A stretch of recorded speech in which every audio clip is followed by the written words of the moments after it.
এদিকে ভরা মৌসুমেও দিনাজপুরের হিলিতে বেড়েছে সব ধরনের চালের দাম। মানভেদে কেজিতে বেড়েছে 7 থেকে 14 টাকা পর্যন্ত।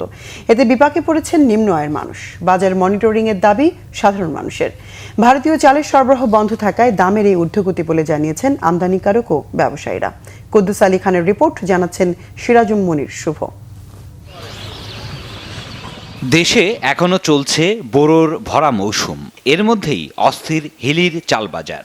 ভারতীয় চালের সরবরাহ সংকট দেখিয়ে এক লাফে চিকন জাতের শম্পা কাটারি চালের দাম কেজিতে বেড়েছে 13 থেকে 14 টাকা, আর দেশীয় চিকন জাতের শম্পা কাটারি ও মিনিকেট কেজিতে 6 থেকে 7 টাকা দাম বেড়ে বিক্রি হচ্ছে 66 টাকায়।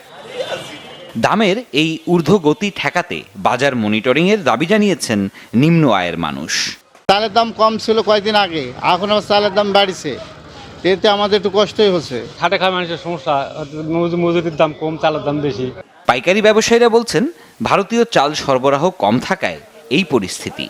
আমদানি না হওয়ার কারণেই চালের দাম একটু বেশি চাহিদা থাকার কারণে আমাদের এই মৌসুমে যে ধানগুলো ওঠে, মিনিকেট 28, জিরা মিনিকেট, এগুলো মোটামুটি নতুন অবস্থায় একটু কম ছিল, আর এই বেশ কিছুদিন থেকে একটু বাজার বেশি। আমদানিকারকরা জানিয়েছেন গুদামগুলোতে ভারতীয় চালের মজুদ শেষ। চাহিদার তুলনায় বাজারে ভারতীয় চালের সরবরাহ কম। যদি আমদানির অনুমতি দেয়া হয় তাহলে দামে ভারসাম্য আসবে। হাওরে বিশেষ করে ধান তুলতে পারেনি, এমন দেখা গেছে যে বর্ষার কারণে, অতি বৃষ্টির কারণে ধানই তুলতে পারেনি।